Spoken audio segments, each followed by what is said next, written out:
오늘은 제가 말씀을 시작하기 전에 여러분과 먼저 해야 될 게 하나 있습니다. 혹시 들어오시면서 이 종이를 다 받으셨습니까? 한번 좀 들어보십시오. 다들 있으시죠? 요거를 지금 꺼내주시기 바랍니다. 혹시 이걸 못 받으신 분들 계시면 한번 손 들어 보십시오. 우리 집사님들, 안내 집사님들 속히 좀 도와주시기 바랍니다. 못 받으신 분 한번 손 들어 보세요. 여기 꽤 많으시네요. 저 뒤에도 계시고, 뒤에 집사님들 좀 도와주십시오. 자, 못 받으신 분들 손 들어서 표해 주십시오. 그래야 저희가 도와드릴 수 있습니다. 요 앞에도 계십니다. 우리 찬양대는 다 받으셨나요? 찬양대 혹시 못 받으신 분들 계세요? 같이 좀 나눠 주십시오. 찬양대에도 있습니다. 우리 어린이들도 다 있어야 합니다. 어린이들도, 우리 모든 교우님들이 다 있으셔야 합니다. 저희가 2016년도에 교회 살림에 대해서 저희가 마감이 되는 대로 여러분들에게 저희 결산 보고서를 올리도록 하겠습니다. 가정도 마찬가지지만 교회도 교회 살림을 꾸려나가는 데는 예산이 있고, 그리고 예산에 따라서 교회의 살림을 꾸려나갑니다. 일반적으로 담임 목사가 이 재정에 대해서 여러분들에게 잘 말씀을 드리지 않는데, 제가 이번에 좀 특별히 이제 교회의 첫 해이기 때문에 여러분에게 좀 먼저 말씀을 드리고, 이 다음부터는 우리 해당하시는 장로님들께서 아마 말씀을 하시리라고 생각을 합니다. 저희가 교회에서 드려지는 헌금은 11조와 설계회 때 드려지는 헌금, 그리고 안교 때 드려지는 헌금, 그리고 목적을 위해서 드려지는 월정헌금, 도루가 헌금이 있습니다. 여러분께서 드리는 11조, 여러분의 수입의 10분의 1은 저희 교회에서 드려진 자금을 모아서 저희는 하나님의 곡간이라고 우리가 인정하고 있는 합회로 송금을 합니다. 저희 교회에서는 약 1년에 여러분들이 수입의 10분의 1을 드린 자금을 하나님께 드릴 때 저희가 1년 동안 모은 자금이 약 한 3억 정도 됩니다. 이 3억 정도의 자금을 모아서 저희가 합회로 보내드리고, 그 합회에 모아진 자금은 목회자들의 생활비와 그리고 합회의 선교 사업으로 일부가 사용됩니다. 한 목회자를 한 교회에서 부양하는 데 들어가는 비용은 1년에 약 6천만 원 정도 들어갑니다. 그 6천만 원에는 여러 가지 보조들도 같이 포함이 되어 있고요. 저희 교회는 3명의 목회자가 있기 때문에 1억 8천 정도면 3분의 목회자를 우리 교회가 부양할 수 있는 것입니다.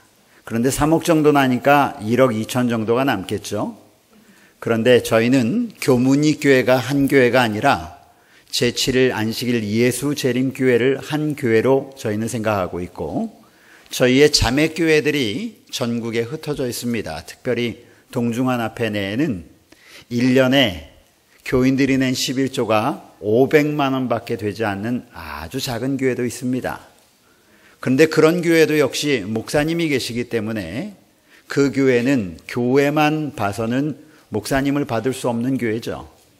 그래서 저희같이 우리 교회에 사역하는 목사님들을 부양하고 난 나머지 11금을 가지고 작은 교회들을 돌보고 있는 것입니다. 여러분께서 그렇게 이해하시면 되겠습니다.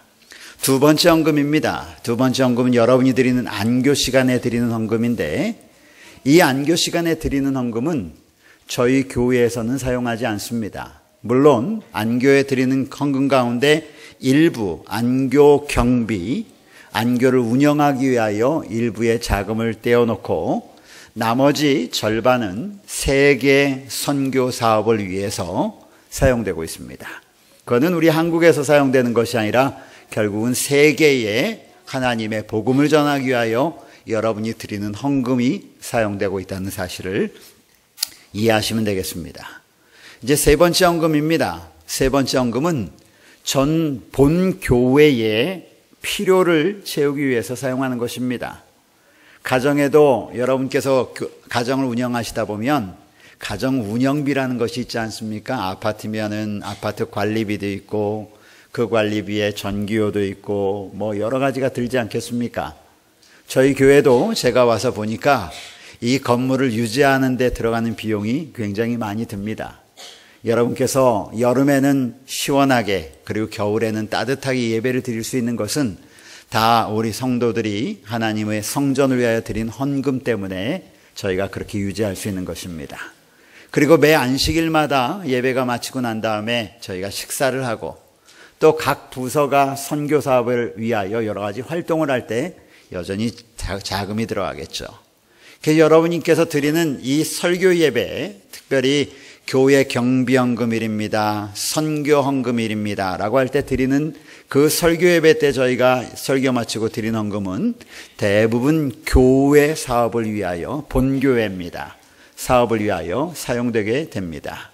매 안식일마다 여러분이 보시면 아시겠지만 매 안식일마다 그 시간에 드려지는 헌금이 약 40에서 50만 원 정도 드려지고 있습니다.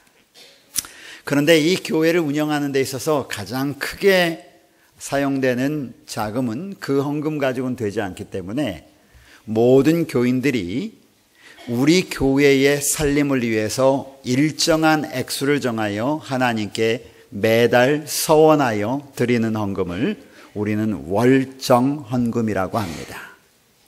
월정헌금. 그래서 오늘 여러분께 부탁드리는 것은 내년도 저희 교회 사업을 위해서 그리고 교회의 유지를 위하여 월정헌금을 매달마다 일정한 금액을 우리가 하나님께 바치겠다라고 하는 결심을 촉구하는 것입니다. 또 다른 헌금은 도르가 헌금이라고 하는데 이 도르가 헌금은 불우한 이웃, 불쌍한 사람들, 우리가 도와야 할 사람들을 돕기 위하여 구별하여 바치는 헌금입니다. 그래서 일반적으로 월정헌금과 도르가 헌금, 그리고 우리가 설교회 때 드리는 헌금, 안교에 드리는 헌금, 그 다음에 감사헌금 이런 것들은 별도겠죠. 요 일반적으로 4개의 헌금에 대한 우리 교회의 지침이 있습니다. 성경은 우리 하나님께서 이스라엘 백성들에게 말씀하시기를 11조는 하나님의 것이니 하나님께 드리라고 말하고 있고 또 다른 11조는 너희 중에 있는 불쌍한 사람을 위하여 구별하여 바치라고 주님께서는 우리에게 가르쳐 주셨습니다. 그리고 이스라엘 백성은 이러한 지도에 따라서 그들의 삶 가운데 그들이 얻은 재물의 11조는 하나님께 구별하여 바치고 또 다른 11조는 주변에 있는 사람들을 위하여 구별하여 사용한 것입니다. 그러한 하나님의 지도를 따라서 저도 오늘 여러분에게 2가지를 부탁드리려고 합니다. 신실하게 11조를 하나님께 드려주시기 바랍니다. 이것은 우리의 것이 아니라 하나님이 우리 소유의 주인이심을 인정하는 것입니다. 또 다른 하나는 또 다른 11조를 구별하여 우리가 불우한 이웃을 돕고 교회를 돌보는 일에 여러분께서 헌신해 주시길 바랍니다. 그래서 월정헌금은 11조의 60%. 만약에 내가 평균적으로 하나님께서 나에게 100만 원의 수입을 주시면 저는 10만 원을 구별하여 매달 하나님께 드립니다. 그리고 그 10만 원의 60%니까 6만 원을 저는 월정 헌금으로 정하여 교회를 위하여 바칩니다. 나머지 4만 원을 가지고 저는 매 안식일에 헌금을 미리 구별해 놓고 도르가 헌금을 구별해 놓고 또 다른 특별 헌금은 이거와 관련되지 않고 저는 드립니다. 그래서 오늘 여러분께서 이 시간에 하지만 이 예물의 가장 중요한 것은 금액이 아니라 하나님께 자원하여 드리는 심령입니다. 제가 간절히 바라기는 우리 교회에 이 하나님께 드리는 예물에 어린 아이부터 시작해서 노년에 이르기까지 수입이 있는 자라면, 수입이 없는 분들은 하지 마십시오. 이 헌금이 여러분의 삶의 시험거리가 되지 않기를 바랍니다. 단 우리 어린아이들을 둔 부모님들은 여러분의 월정금을 아이들의 이름으로 나누어 내주시기 바랍니다. 그래서 어린아이들이 어려서부터 교회를 섬기고 교회를 위하여 그들의 예물을 구별하여 드리는 일들을 경험할 수 있도록 도와주시기 바랍니다. 특별히 이곳에 있는 청년들 그리고 어린이들, 우리 모든 성도들이 함께 교회를 돌보는 일에 예물을 준비하여 바칠 수 있도록 적극적인 마음으로 협력해 주시기를 당부드립니다. 오늘 이 월정헌금 작정서와 도르가원금 이 금액을 작정하셔서 오늘 제가 설교를 마치고 한 다음에 헌금을 드리실 때에 여러분께서 헌금과 함께 접어서 헌금함에 넣어주시면 우리 재무 파트에서 잘 관리해서 하도록 하겠습니다. 부부가 의논이 필요하신 분들은 오늘 굳이 안 하셔도 됩니다. 집에서 의논을 하시고 함께 협의하셔서 다음 안식일에 이 작정서를 내주셔도 감사하겠습니다. 감사합니다. 내년도에 저희 교회는 11조와 각종 헌금에 대한 목표를 금액으로 적지 않았습니다. 정하지 않았습니다. 대신 이것을 갖다 청지기 헌금에 참여하는 것이라고 말하는데 이 헌금에 참여하는 목표를 올해보다는 인원수가 더 많이 참여할 수 있도록 하자라고 이렇게 정했습니다. 그래서 모든 성도님들이 함께 참여해 주시기를 먼저 당부드립니다. 죄송합니다. 서론이 너무 길었습니다. 우리 잠깐 기도드리고 말씀을 보도록 하겠습니다. 하나님 아버지, 다시 우리의 심령이 주의 말씀으로 향하기를 원합니다. 도와주셔서 주의 말씀에 우리의 생각과 마음을 고정할 수 있도록 인도하여 주시옵소서. 예수님의 이름으로 기도드립니다.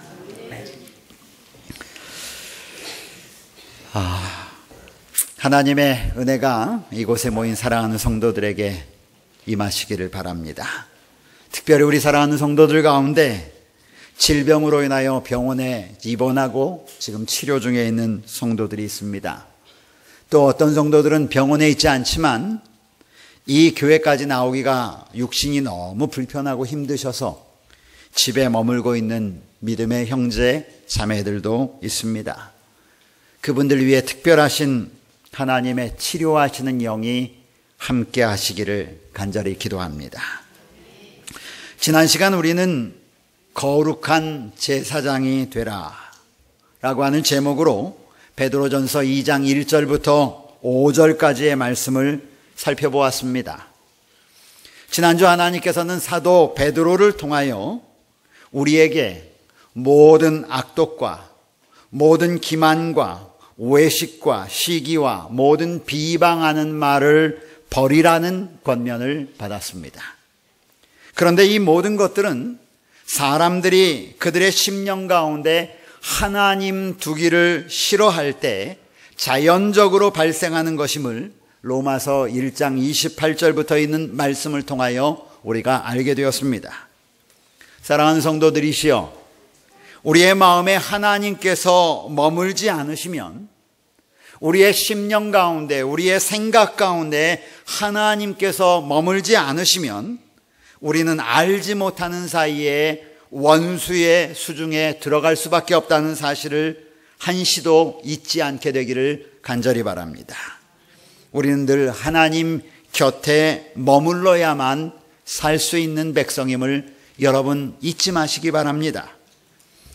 이스라엘의 위대한 지도자 모세가 죽은 후에 이스라엘 백성들은 젊은 지도자 여호수아를 중심으로 하여 가나안으로 향하여 갈 수밖에 없었습니다. 그런데 여호수아가 하나님으로부터 부름을 받은 후에 여호와 하나님께서 그에게 하신 첫 번째 말씀은 무엇이냐면 이런 말씀입니다. 이 율법책을, 하나님의 말씀을 내 입에서 떠나지 말게 하며 주야로 하나님의 말씀을 묵상하고 그 안에 기록된 대로 다 지켜 행하라. 그리하면 내 길이 평탄하게 될 것이고 내가 형통하리라. 이것이 여호와 하나님께서 이스라엘의 지도자 여호수아에게 하신 첫 번째 권면이었습니다. 곧 다시 말해 여호와의 형통은, 여호수아의 형통은 그의 삶이 하나님과 연결되어질 때만 가능하다라고 하는 것이었습니다. 오늘 여러분이 교독하신 교독문에도 시편 1편에 기록하기를 복 있는 사람에 대하여 성경은 기록하면서 복 있는 사람은 오직 여호와의 율법을 주야로 묵상하는 자라고 성경은 기록하고 있습니다. 그렇습니다. 그러므로 오늘 우리에게 당부하시는 사도 베드로의 말씀을 다시 기록하자면 너희 마음에 하나님을 자리하게 함으로 모든 악한 길에서 떠나는 자가 되라라고 당부하는 것입니다. 두 번째, 지난 시간에 사도 바울은 또 당부하기를, 사도 베드로는 당부하기를 갓난 아이들 같이 젖을 사모하는 자가 되라고 기록했습니다. 그냥 어머니가 주는 육신적인 젖이 아니라 사도 베드로는 말하기를 순전하고 신령한 젖을 사모하라고 기록하였습니다. 사랑하는 성도들이시여, 순전하고 신령한 젖을 사모한다는 것은 하나님의 말씀을 사모하는 자가 되라고 하는 것임을 기억하시길 바랍니다. 지난 안식일에 내년도 안식일학교 교과반을 선택하라고 제가 여러분들에게 쪽지를 나누어 두고 우리가 함께 선택을 했습니다. 그런데 상당히 많은 분들이 고급반과 최고급반을 선택을 하시고, 그리고 또 성경 통독반을 선택을 많이 하셨습니다. 제가 참 감사했습니다. 말씀으로 돌아가려고 하는 성도들이 이렇게 많이 있구나. 물론 그렇다고 해서 다른 반들이 말씀으로 돌아가지 않는다는 말은 아닙니다. 그런데 감사했습니다. 지난 시간에 갓난아이가 엄마의 젖을 찾기 위해 얼마나 필사적으로 노력하는지 제가 말씀드렸죠. 특별히 우리 민석이 이야기를 통해서 제가 말씀을 드렸습니다. 아마도 성경에는 베드로에게 자식이 있었는지 없었는지 저는 잘 모릅니다. 그러나 분명한 것은 그가 결혼했다는 사실은 기록되어 있습니다. 왜냐하면 그의 장모가 병들었을 때에 가서 나음을 입었던 이야기가 기록되었기 때문에 그렇습니다. 아마도 베드로도 역시 갓난아이가 어머니의 젖을 찾는 모습을 분명히 보았을 것입니다. 그래서 그렇게 권면했겠죠. 그런데 지난 시간에 우리가 미처 살펴보지 못한 특별한 한 말씀이 있는데, 그것이 베드로전서 2장 3절에 있는 말씀입니다. 무슨 말씀이냐면 이런 말씀입니다. 너희가 주의 인자하심을 맛보았으면 그리하라. 저는 이 말씀을 오랫동안 생각했습니다. 인자하심을 맛보았으면 그리하라. 인자하심을 맛보았으면 사모하라, 이 말이에요. 여기에서 저의 눈과 생각을 머물게 한 한 단어가 있었는데, 맛보았으면 이라고 하는 단어입니다. 맛본 자가 사모한다는 것이죠. 맛본 자가 안다는 것입니다. 제가 오늘 설교를 위해서 좋은 재료를 하나 가져왔는데, 이게 없어져서 제가 깜짝 놀랐는데 이제 보니까 제가 여기다 올려놓고 찾았나요? 이게 여러분 뭔지 아십니까? 레몬입니다. 레몬 맛 아시죠? 네. 우리 김성욱 집사님 좀 한번 좀 도와줄 수 있어요? 네. 김성욱 집사님 하면 좀 너무 잔인하니까 옆에 있는 박한식 집사님도 좀 나와보세요. 이게 왜 이렇게 안 까지죠? 레몬 먹어봤어요?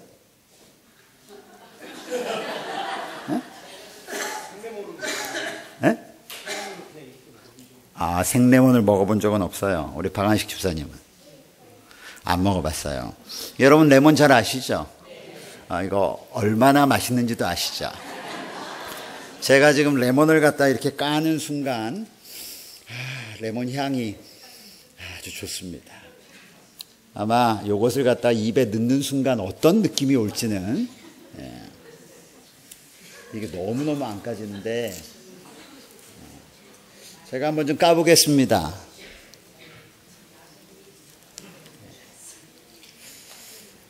이제 제가 거의 다 깠습니다. 저 뒤에 계신 분 어느 분 한 분 휴지 좀 있으면 하나만 좀 주십시오. 이제 제가 다 깠어요.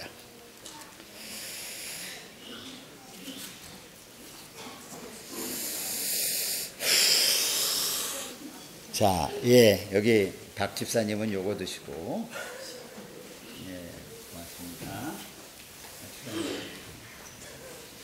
자, 김성욱 집사님은 요거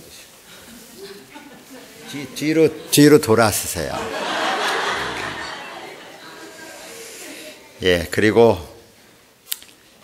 한번 좀 넣어보십시오.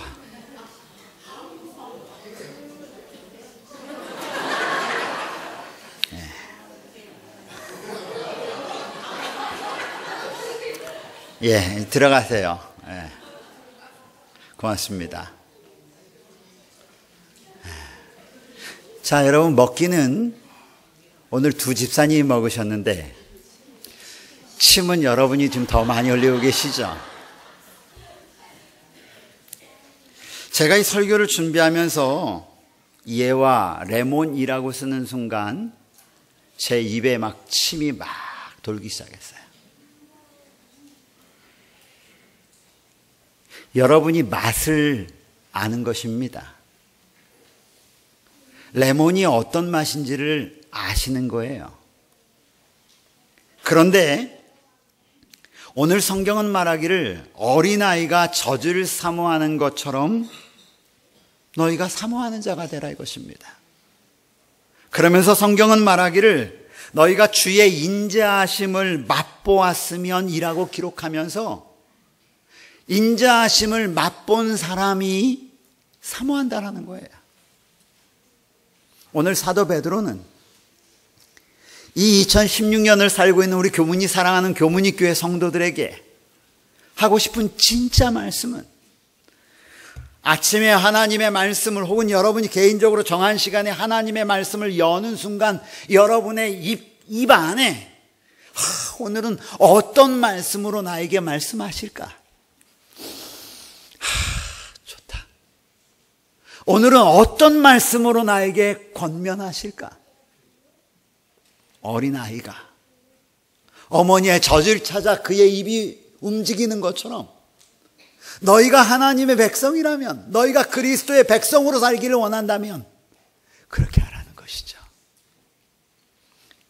그래서 시편 기자는 기록하기를 119편 103절에 주의 말씀의 맛이 내게 어찌 그리 단지요 내 입에 꿀보다 더 다니이다. 아멘. 이것이 맛본 자가 하는 이야기입니다. 이것이 경험한 자가 하는 이야기예요. 그런데 우리에게 말하기를 너희 그런 자가 되라고 말했습니다. 이것이 지난 시간에 드렸던 말씀이에요. 오늘은 그 다음에 2장 9절부터 10절에 있는 말씀입니다. 9절부터 10절에 있는 말씀 제가 읽습니다. 그러나 너희는 택하신 족속이요 왕같은 제사장들이요 거룩한 나라요 하나님의 소유된 백성이니 이는 너희를 어두운 데서 불러내어 그의 기이한 빛에 들어가게 하신 이에 아름다운 덕을 선포하게 하려 하심이라. 너희가 전에는 백성이 아니더니 이제는 하나님의 백성이요 전에는 긍휼을 알지 못하더니 이제는 긍휼을 얻은 자니라. 오늘 말씀은 그러나라고 하는 단어로 시작합니다. 이 그러나라고 하는 단어는 전에 무슨 이야기를 했든지 상관없이 그 이야기를 완전히 송두리째 바꿔놓는 그러한 단어입니다. 그 전에 사도 베드로는 2장 4절로 8절에 보배로우신 산돌이신 예수를 바라보라고 성경 기록했습니다. 그런데 이 예수가 그냥 예수가 아니라 우리가 예수를 바라봄으로 말미암아 순전하고 신령한 젖을 사모하는 것은 물론 예수님 안에서 자라나게 된다라고 성경 기록했습니다. 그런데 문제는 이 견고한 돌, 기초돌이 그 다음 성경절에 보면 어떤 자에게는 보배가 되고, 예수가 어떤 자에게는 보배가 되고, 예수가 어떤 사람에게는 부딪히는 돌과 걸려 넘어지는 돌이 될 것이라고 말합니다. 그래서 예수가 다 좋은 것만은 아니라는 거예요. 어떤 사람에게는 예수는 이 세상에 그 무엇과도 바꿀 수 없는 보배처럼 예수님이 다가오는 자가 있고, 어떤 자는 이 예수님 때문에 걸려 넘어지는 자가 있을 것이라는 것입니다. 당연한 말씀이에요. 어떤 사람은 예수님 때문에 하늘에 가는 사람이 있는 반면, 어떤 사람은 예수라고 하는 불을 믿지 않음으로 말미암아 그 예수의 턱에 걸려 넘어져 성경이 말한 대로 주의 백성이 되지 못하는 사람이 있는 것입니다. 이 말씀을 하시고 난 다음에 그 다음에 한 첫 번째 말씀이 그러나 우리는, 이렇게 말씀하시는 것입니다. 그러니 어떤 사람들은 보배가 되고 어떤 사람은 걸려 넘어지는 돌이 될지 모르지만, 그러나 우리는, 베드로는 말하는 것입니다. 그러나 우리는, 다시 말해서 우리는 이 견고한 기초돌인 예수께 부딪히거나 걸려 넘어지는 사람이 아니라 예수님으로 인해 보배를 발견한 사람이라는 것이죠. 감사하십니까? 아멘. 그러면서 사도 베드로는 너희는 택하신 족속이요 왕같은 제사장이요 거룩한 나라요 그의 소유된 백성이라고 말합니다. 여러분, 사도 베드로가 이런 이야기를 할 때에 무슨 생각을 염두에 두고 그는 이야기했을까요? 저희에게는 너희는 택하신 족속이요 왕같은 제사장이요 거룩한 나라요 그의 소유된 백성이라고 할 때 아무런 감흥이 없으시죠? 그렇죠? 그런데 제가 만약에 이렇게 얘기하면 여러분 어떤 감흥이 있으십니까? 우리는 백의 민족입니다. 그럼 감흥이 있습니까? 이스라엘 백성들이, 유대인들이 이 말을 들을 때 그들은 번쩍 떠오르는 이야기가 있었습니다. 왜냐하면 하나님께서 아브라함을 통하여 이스라엘이란 민족을 부르실 때 내가 너희를 부른 것은 택하신 족속으로 불렀어. 내가 너희를 부른 것은 이 땅의 제사장 나라가 되기 위하여 불렀어. 내가 너희를 부른 것은 너희를 거룩한 나라로 세우기 위하여 불렀어. 내가 너희를 부른 것은 너희를 내 백성으로 만들기 위하여 불렀어. 이스라엘 백성들에게는 굉장히 이 용어가 친숙한 용어입니다. 이 이야기를 듣자마자 유대인들은 생각하기를 그들 가운데 숨겨져 있던 민족적 자긍심이 튀어오르기 시작했습니다. 맞아, 우리가 선택된 백성이지. 그래, 우리가 구원된 백성이야. 그래, 우리가 하나님의 백성이지. 라고 하는 생각이 튀어오르기 시작한 것입니다. 그래서 사도가 이 말을 하자마자 이 편지를 받고 있는 모든 유대인들은 다시 한번 하나님의 부르심을 생각했을 것이 뻔합니다. 선민사상이요. 신명기 14장 2절은 말하기를 이스라엘 백성들에게 여호와 하나님께서 이렇게 말합니다. 너는 내 하나님 여호와의 성민이라. 여호와께서 지상 만민 중에서 너를 택하여 자기 기업의 백성으로 삼으셨다. 엘렌 화이트도 사도행적 13쪽에 이렇게 말씀하십니다. 하나님께서는 인류에게 당신의 품성을 알리시려고 이스라엘 백성을 택하셨다. 그분은 그들이 세상에서 구원의 샘들이 되기를 바라신다. 하나님은 이스라엘에게 하늘의 명령, 하나님의 뜻의 계시를 위탁하셨다. 시대의 소망 27쪽에는 말하기를 하나님께서는 일찍이 이스라엘을 택하셨다. 하나님께서는 당신의 율법과 또한 구주를 알려주는 표상과 예언의 지식을 인류 가운데 보존하도록 그들을 부르셨다. 그런데 그 이스라엘 백성들이 하나님의 계획을 따르지 못한 것입니다. 하나님을 대표하고 선택된 백성들이 하나님의 백성으로 서지를 못하였습니다. 하나님의 빛을 전달하는 전달자가 되기를 원했지만 그들은 오히려 하나님이신 예수님을 십자가에 못 박는 자행을 저질렀습니다. 각시대대장수 18쪽은 이렇게 기록합니다. 이스라엘이 한 국가로서 하나님께 충성을 다하였더라면 예루살렘은 하나님의 택한 곳으로 영원히 남았을 것이다. 그러나 하지 못했다는 이야기입니다. 베드로는 여기서 이제 하나님의 유대 국가의 특권과 책임을 국가적 집단이 아니라 이제는 하나님의 영적 이스라엘 백성들에게, 하나님의 구원을 경험한 백성들에게, 예수 그리스도를 마음 가운데 받아들인 하나님의 백성들에게 이제 하나님의 택하심이 옮겨왔다라고 하는 사실을 선언하는 것입니다.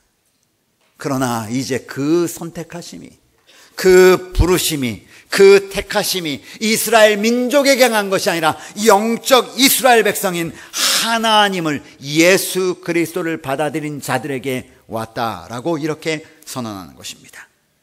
그래서 사도 바울은 이 동일한 사실을 이해하고 난 후에 로마서 2장 28절에 기록하기를, 무릇 표면적 유대인이 아니요 표면적 육신의 할례가 아니니라 라고 성경을 기록했습니다.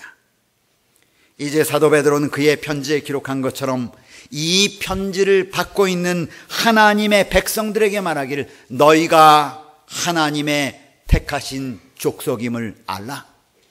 너희가 왕같은 제사장임을 알아라. 너희가 거룩한 나라라는 것을 알아라. 너희가 하나님의 소유된 백성이라는 사실을 알라고 오늘 우리에게 권면하는 것입니다.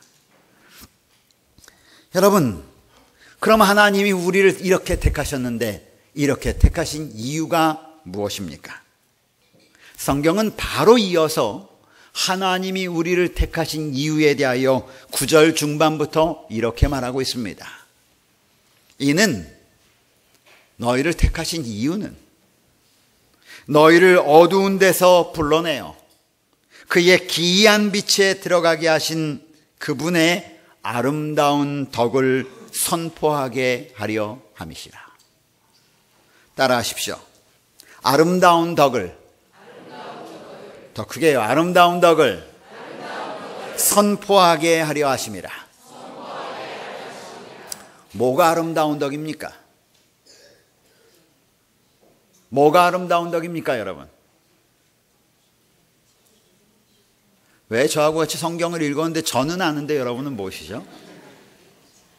너희를 어두운 데서 불러내어 그의 기이한 빛으로 들어가게 하신 자의 아름다운 덕입니다.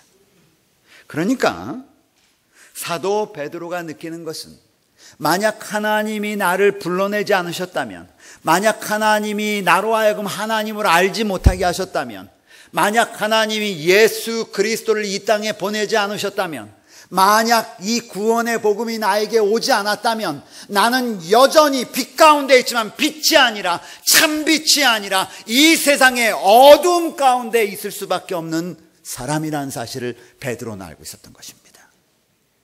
그런데 내가 이 세상의 어둠에 머물지 아니하고 그 하나님의 부르심으로 말미암아, 구원의 복음으로 말미암아, 하나님의 인도하심으로 말미암아, 하나님의 택하심으로 말미암아 이 어둠에서 나를 불러내어서 하나님의 기이하신 그 빛으로 들어가게 하셨다는 것을 간증하는 것입니다.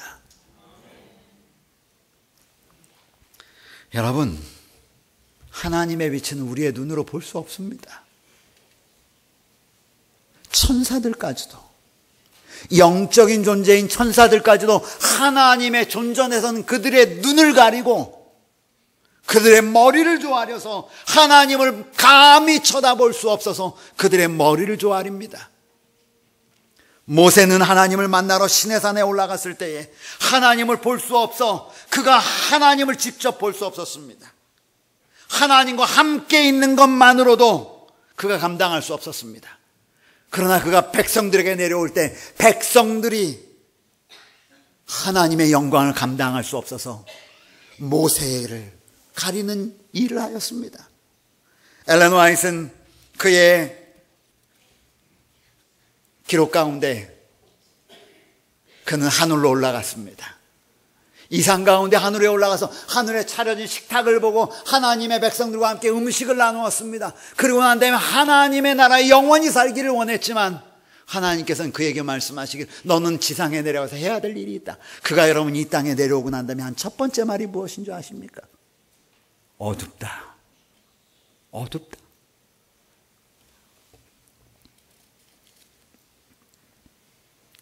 조금 전에 저희는 하나님께서 이스라엘 백성을 왜 택하셨는지 봤습니다. 하나님께서는 일찍이 이스라엘을 택하셨다. 하나님께서는 당신의 율법과 또한 구주를 알려주는 표상과 예언의 지식을 인류 가운데 보존하도록 그들을 부르셨다. 바로 이것이 하나님께서 이스라엘 택하신 이유였습니다.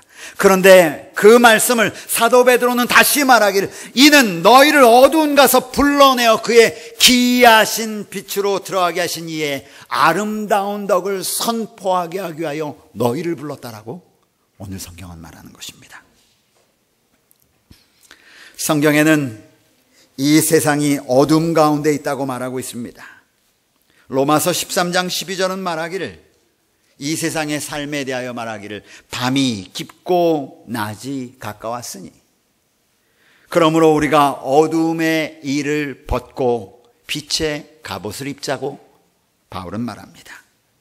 에베소서 6장 12절은 기록하기를, 우리가 이 땅에서 싸우는 싸움은 씨름은 혈과 육에 대한 것이 아니요 정사와 권세와 이 어둠의 세상 주관자들과 하늘에 있는 악의 영들과 싸우는 싸움이라고 그는 말합니다. 성경은 계속 기록하기를, 하나님의 곁을 떠난 이 땅에 사는 삶을 어둠의 삶이라고 말합니다. 그렇습니다. 성경은 하나님께 속하지 아니한 삶, 그 세상에 연결된 삶을 어둠의 일로 묘사하고 있습니다. 그래서 성경 기록하기를 데살로니가전서 5장 4절에 형제들아 너희는 어둠에 있지 아니하며 라고 기록한 것입니다.